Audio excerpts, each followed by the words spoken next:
So I think in the last class we were discussing about the convergence issues. Convergence means on the right hand side we have an infinite series, and in what sense this infinite series converges to this function on the left hand side, that is the periodic function. That is what we were discussing in yesterday's class. And I defined a function x and t, that is instead of this infinite series, if we take finite number of terms in that summation, it is an approximation of this signal xt, and we can define the approximation error. This is the error in that approximation, isn't it? If we use only finite number of harmonics in this Fourier series summation, then we get an approximation. And we have... Okay, let us start with this. This is a periodic signal, and you can see from here to here it is one period of that periodic signal. Okay. Now Fourier series representation means we are expressing it as sum of sine and cosines. Now if we take what is the approximation with just one sine wave? There is a number of terms in this. If you look at this is number of terms. That means we are increasing the number of terms in that summation. I'm increasing the value of k. So this is with one sine wave. This is an approximation. Can we say that this is an approximation to that periodic signal?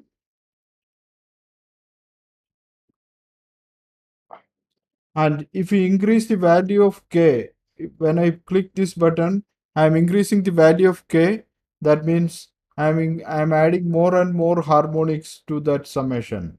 Okay, so you can see that. Are you able to see that? Now, Yes, sir. if we increase the terms, now it is that approximation becomes better, and after few means sinusoids, it is almost exactly equal to that periodic signal, isn't it? Okay, this is a simple case. Now let us consider another.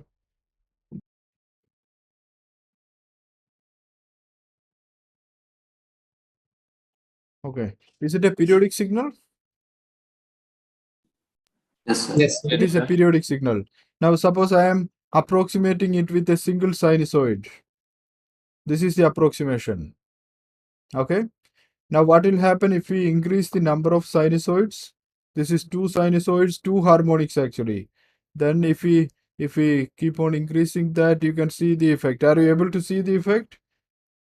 If we increase the number Yes. of, so that approximation becomes better, isn't it? Okay. And in fact, the summation is from case up to infinity, isn't it? We cannot do the up to infinity in this simulation, in this demonstration, but you can increase it up to finite number of terms, and you can see that even with finite number of terms itself, it becomes a good approximation, isn't it? Is it? You can take any signal, you can draw. I will share you this link. There are many demonstrations related to Fourier representation. Not only Fourier representation, I think there are many in this website. There are many demonstrations related to circuit theory also. So you can try those things. So if you draw any signal, any periodic signal, we are approximating. This is approximation with one sine wave. You can visualize that how quickly it is converging. This is 2. If we increase the number of terms in this sine wave, you can see that it is converging, isn't it? That summation converges to that original signal xt, periodic signal xt. Is it visible? Are you able to see it? Yes, sir. Yes, sir. Okay, but everything is not perfect. We'll discuss. I'll show you that example also where it is not perfect. Let us take this one. Okay, so let me introduce some phase shift here. Okay, this is a rectangular waveform, and this is approximation with one sine wave. Now, if we increase the number of terms in that summation, this is approximation of that with 2 sine waves, 3 sine waves, keep on increasing that. Is it becoming a better approximation if we increase the number of terms? Yes. Yes. But you can tell me, are you noticing anything in this approximation? I'm keeping on increasing the number of sine waves. So do you observe anything here?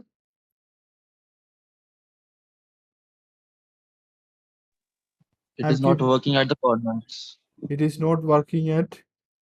Even if I'm I'm increasing the values, you can see that there is one thing. Okay, let me start from here. Initially, there are some ripples here. And what happens to the ripples if I increase the number of sinusoids? The amplitude of the ripples decreases, isn't it? And not only decreasing, you can see this effect. These ripples are moving towards where?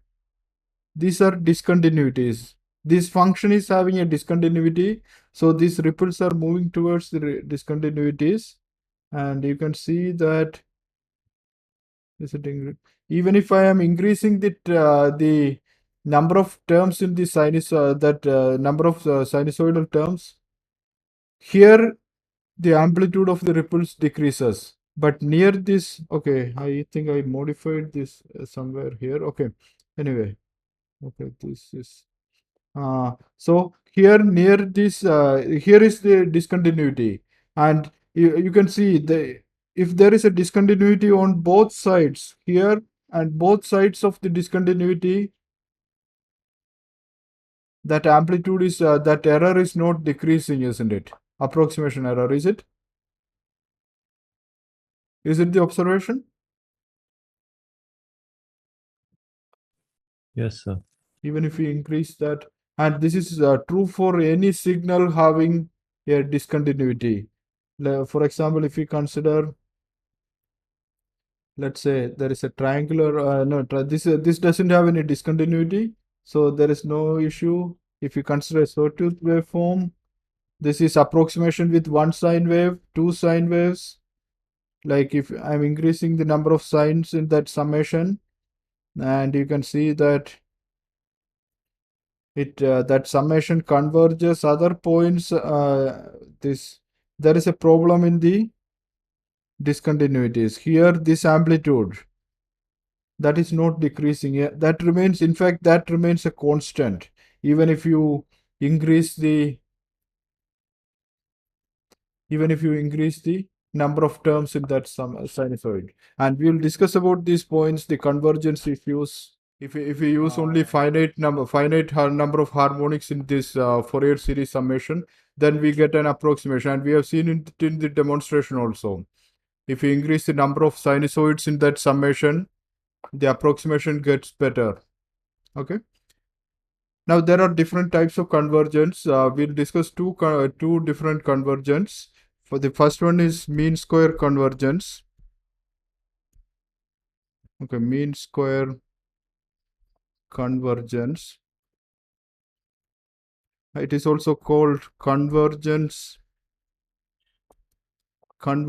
in mean. Okay, it is defined as like this is the error signal, and if you find the average power of the mean squared error of this signal, mean squared error, that is defined as 1 upon t naught. You can easily verify that this is a periodic signal with period t naught. This is also a signal with period t naught. So this is a error signal is also a periodic signal. So we can define the mean squared error integration over one period. Okay, we are taking this mode means this is general definition for complex valued signals. So this is defined as this is the mean squared error. Okay, this is the mean squared error. So mean square convergence means as n tends to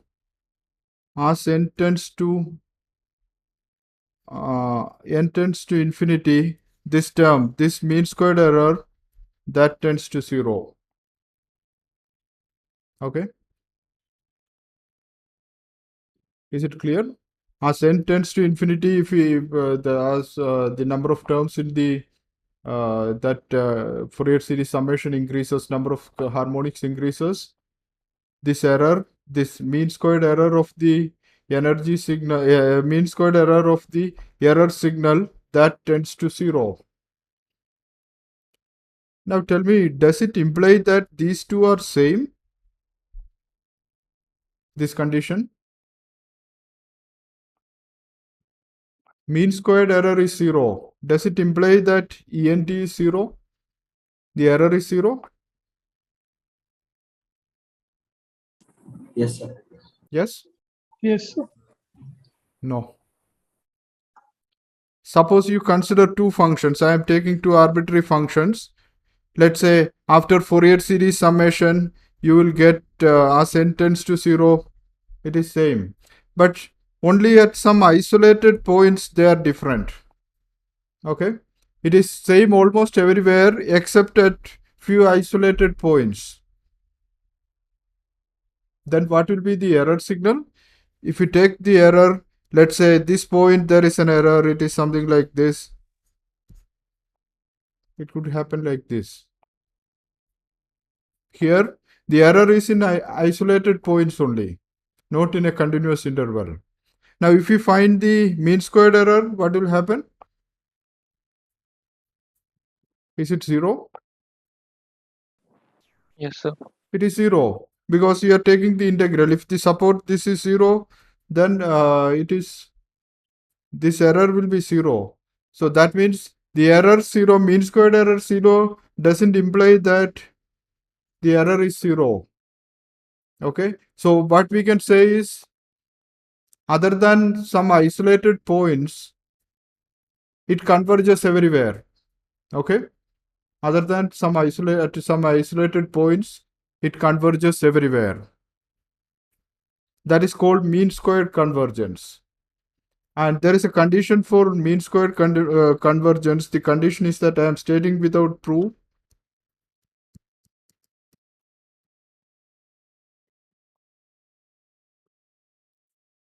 What is this condition?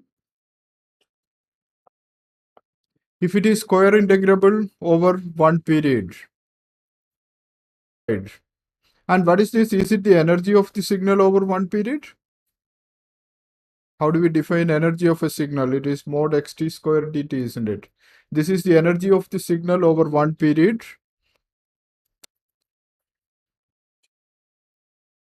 So if the energy of the signal over one period is finite, then that guarantees mean square convergence. Okay, I'm just stating that theorem. And remember, mean square convergence doesn't mean that these two are same at all the points. Some points it may different, but those are isolated points. And other than those isolated points, everywhere it is guaranteed that these two are same. That is called the mean square convergence. And this is the condition for mean square convergence.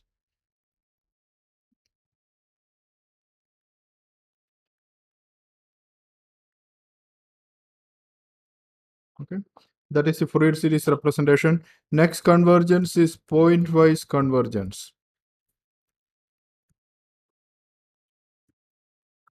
Point-wise convergence means if you consider any point, it will converge. That means this is exactly same. If you plug in any value here, let's say you find xt1, that is equal to minus infinity to ak e to the power j k omega naught t1. They are exactly equal at each point. That is called point-wise convergence. Each point, this summation converges to the value of that function at that point. That is called point-wise convergence. And I hope you understand the difference between mean square convergence and point-wise convergence. Mean square convergence means at isolated points they can differ, but the energy of that error signal is 0 over one period. Point-wise convergence means the error signal is 0 everywhere. Everywhere the summation converges to this. Okay? And there is a set of conditions known as the Dirichlet conditions.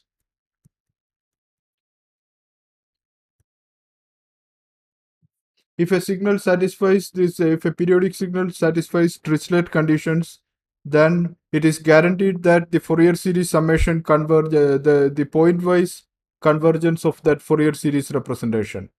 Okay, this condition is known as Dirichlet conditions. It was proposed in 1828 by a German mathematician Dirichlet. And if you remember the sequence of events, I mentioned in the previous class, the Fourier earlier, that the Fourier proposed this idea in 1807, initially proposed, and it was accepted in 1821. It took 14 years, and then 7 years after this, German mathematician Dirichlet proved that this condition, the pointwise convergence is guaranteed only if the signal satisfies certain condition. And there are 3 conditions. They are known as the Dirichlet conditions. The first Dirichlet condition is that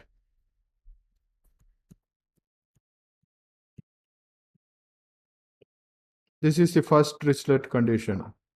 Okay, that means the signal must be absolutely integrable over one period. That is the first Dirichlet condition. And let us first see what is the significance of this this condition. If you remember the Fourier series, how to get the Fourier series coefficients from this signal, that is called the Fourier series analysis equation. How to find Fourier series coefficients from xt?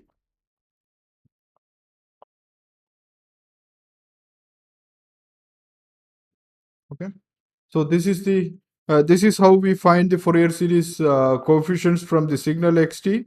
This is integration over one period, and this is known as the Fourier series analysis equation. Okay, now can you tell me what is the significance of this condition? If this condition is satisfied, first Dirichlet condition is satisfied, what is the magnitude of this? Magnitude of the Fourier series coefficients? Is it this? T naught is always positive. Yes, sir. Now, can we write this as less than or equal to xt?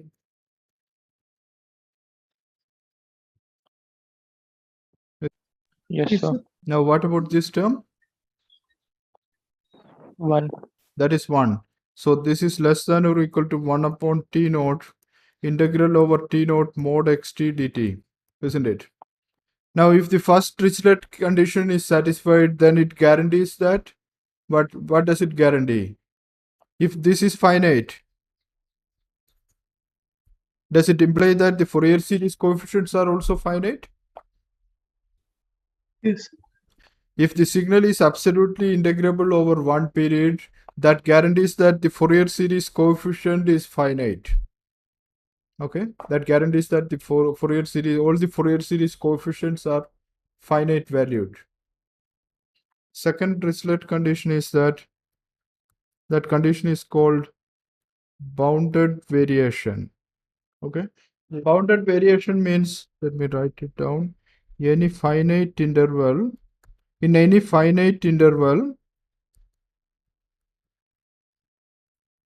xt, the signal xt has finite number of maxima and minima. Okay, finite number of maxima and minima. If you consider any finite interval, the signal should have only finite number of maxima and minima. Third condition is that in any finite interval, xt has only finite number of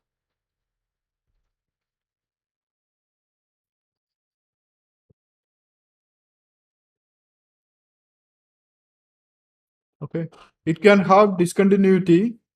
The signal xt can have discontinuity, but that number of discontinuities must be finite in a finite interval. If you consider any finite interval, it can have discontinuities, but the number of discontinuities must be finite. Okay. And there is one more condition related to this. It is finite number of discontinuities, and these discontinuities must be, what is a finite discontinuity and infinite discontinuity? For example, if you consider a step function, there is a discontinuity at this point. Is it a finite discontinuity? Yes, sir. This is a finite discontinuity because this height of that discontinuity, this is, if okay, let's say it is 0, there is a discontinuity at 0, so it is x0 minus 0 plus minus x0 minus, that difference, that is finite, isn't it? So that jump is finite. That's why it is called finite discontinuity. And in the example we discussed now, that that is xt is 1 upon t. So there is a discontinuity at t is equal to 0. Is it a finite discontinuity?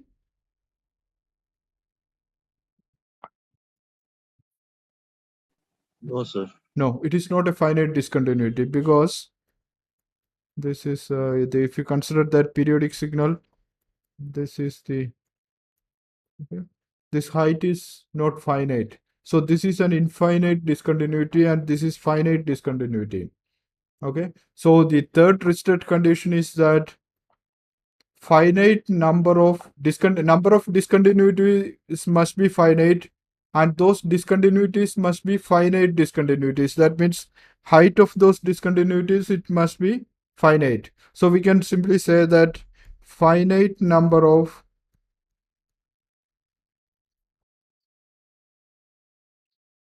finite discontinuities. Okay, only finite number of finite discontinuities. That means it is not necessary that the signal has to have some for discontinuity. If there is a discontinuity, if there are discontinuities, then that should be finite number of discontinuities, and the height of that discontinuity must be finite. Okay, is it clear? Yes. So so that is the third Dirichlet condition. So let me summarize this. First Dirichlet condition is the signal must be absolutely integrable over one period. That condition guarantees that the Fourier series coefficients are finite. Second Dirichlet condition is the condition of bounded variation. Bounded variation. Bounded variation means in any finite interval, the signal should have only finite number of maxima and minima. And third condition is finite number of finite discontinuities.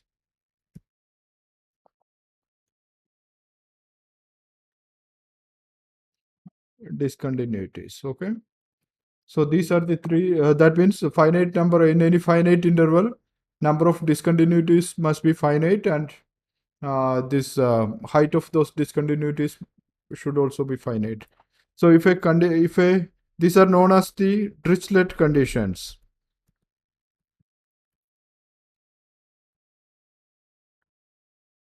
And if any signal, any periodic signal satisfies these Dirichlet conditions, it is guaranteed that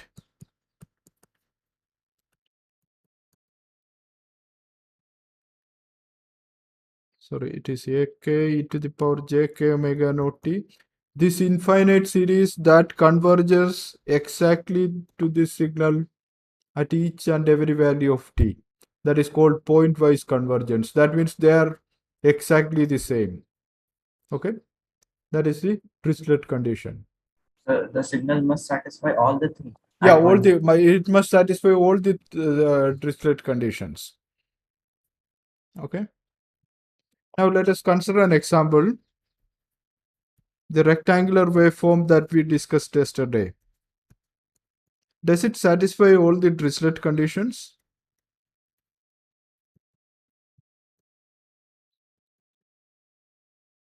It is a periodic signal with period t naught, and in any interval, this one. Okay, it is a rectangular waveform, periodic waveform. Does it satisfy all the Dirichlet condition? Does it satisfy the first Dirichlet condition? Yes. Yes. Yes, sir. Yes. And does it satisfy the second Dirichlet condition? Yes. Okay, don't think that these are finite number of, this is maxima, this is infinite number of maxima. When we talk about maxima and minima, we talk about the variation, isn't it? If it is held at a constant value, that is not infinite number of maxima. That's why it is called bounded variation. There should be some variation in the signal, and the variation should not be such that there are infinite number of maxima and minima. If it is at a constant value, it is okay, no problem. It satisfies the second Dirichlet condition. So it satisfies the first two conditions. Does it satisfy the third condition? Third Dirichlet condition? Yes, sir. It satisfies the third Dirichlet condition. Even though there are discontinuities, if you consider any finite interval, the number of discontinuities are finite. Okay? Number of discontinuities are finite, and the height of that discontinuity, are they finite discontinuity? These are finite height, isn't it? Yes, sir. So this is a signal that satisfies all the three Dirichlet conditions. Now, if this signal satisfies all the Dirichlet conditions, then it is guaranteed that at each point it converges to this. That means if you plug in any value t, let's say t1, put this value, plug in that value here and here, they are exactly equal. Okay, that is point-wise convergence. Now tell me what will happen at these points. There is a discontinuity. We are not defining that signal at that point.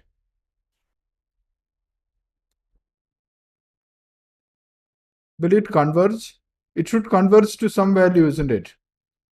Because point-wise convergence means that these two are exactly the same. And when there is a discontinuity, suppose there is a discontinuity at t naught, some value t naught. So the infinite series on the right hand side that converges to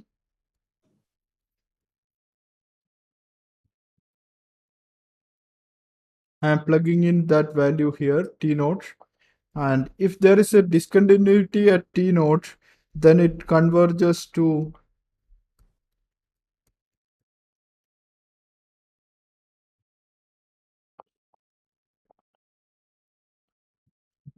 as n tends to infinity, that the number of terms in the infinite series tends to infinity, that infinite series, this converges to, where is this point? If there is a discontinuity, suppose there is a discontinuity at some point t naught, where is this point? What is this t naught plus and t naught minus? It is the value of the function just before the discontinuity, and this is just after the discontinuity. So where is this point? Is it at the middle of that discontinuity? Yes, sir. It is at the midpoint of that discontinuity, isn't it? Okay. So if a signal satisfies all the three Dirichlet conditions, then this Fourier series summation, that infinite series that converges pointwise, that guarantees pointwise convergence. That means if there is no discontinuity, it will converge exactly to that particular value. At any instant, it converges to that value of that function. But if there is a discontinuity, then this Fourier series converges to the middle of that midpoint of that discontinuity. Okay. Sir, yesterday when you simulated this signal on that side, so we could see that it had some error on the edges, on the corners. Okay, that is But here we are saying that it is pointwise convergent. that is a good observation. I'm going to discuss that next. Okay, those who remember the simulation that I have shown, you must have noticed that if there is a discontinuity, if we start with finite number of this one, that Fourier series coefficient x and t is k is from minus n to n, ak e to the power j k omega naught t.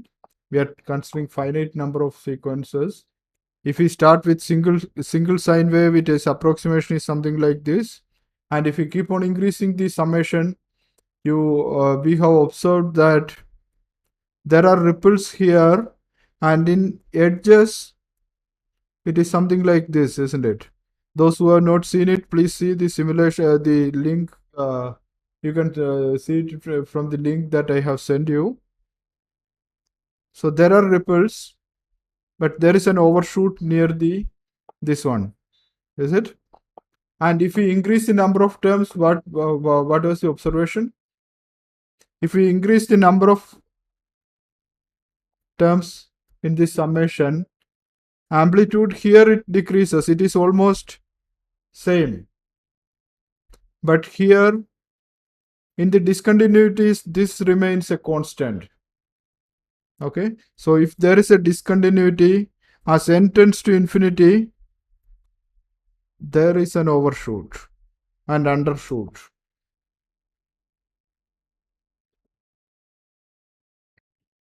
Okay.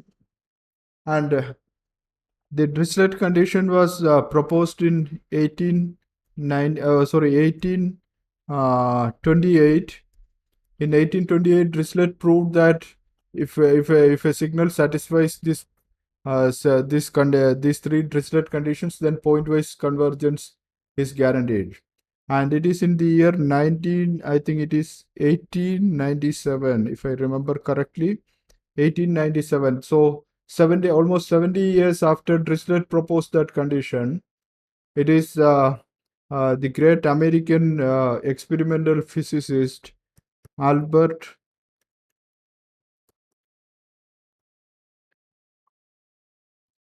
Michelson. So he was an experimental physicist.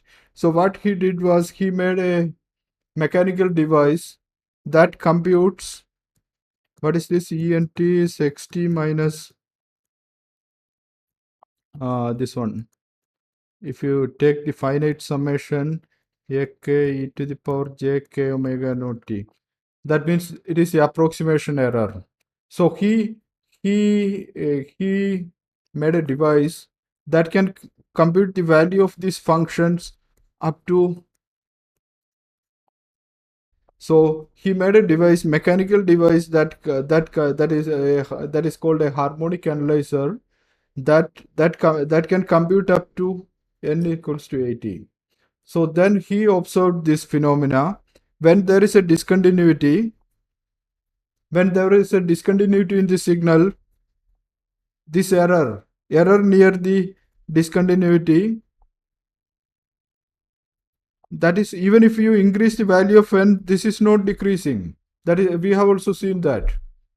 Only thing is that if you increase the terms, there are ripples at other points. The amplitude of this ripples decreases, and this overshoot. It becomes narrower, but still there is an overshoot if you take any value of n. So Albert Michelson observed that he could prove it for a value up to 80, that this overshoot and undershoot, that height is not decreasing. Only thing is that its support decreases, but the height remains the same. So he was an experimental physicist, so he verified this. But he couldn't prove it mathematically. So he in 1897, Albert Michelson wrote to his friend. He was a mathematical physicist. He was a mathematician. He mathematically proved that this is true for any discontinuity. If there is a discontinuity, whatever value of this n you take, there is an overshoot and there is an undershoot. Okay, and he proved that the height of this discontinuity, height of this overshoot, this is exactly 9. I think it is exactly 9% of this height of this discontinuity. That means if there is a step discontinuity, you take the Fourier series representation, that infinite series, there is an overshoot here. All other values, it is same as this function. There is an overshoot and there is an undershoot. And the height of this overshoot is 9% of this height of the discontinuity. And the height of this undershoot, this is also 9% of the height of that discontinuity. Okay, so you can see that total 18%. This height is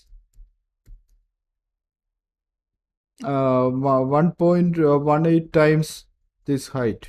Okay, and Professor Gibbs proved this mathematically. This is true for any signal having discontinuity. That means if you consider any signal like this is a sawtooth waveform, here also there is a discontinuity periodic signal.